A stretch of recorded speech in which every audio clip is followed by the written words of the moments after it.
السلام عليكم حباب ديالنا، كي درتو؟ لاباس عليكم؟ بخير. كما كتشوفوا معنا هنايا عندنا واحد هنا كيلو ونص تقريبا ديال الفريز، وعندنا كاس ديال السنيده، عندنا الساشيه ديال الزهر.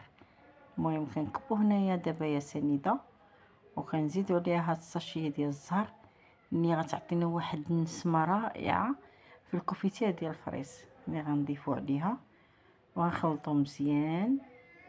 من بعد غادي نحطو على البوطه ونقصو عليه العافيه.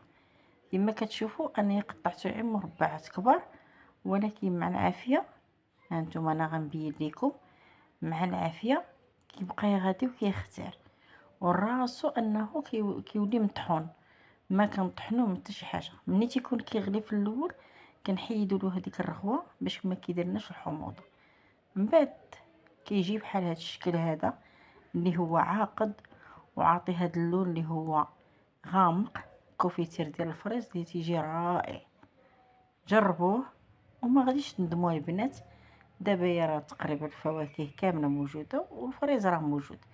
كما كتشوفوا ها هو ملي خليناه برد مزيان درناه في واحد القرعه اللي هي معقمه وكنديروه في الثلاجه، وشوفوا كيفاش كيجي خاتر.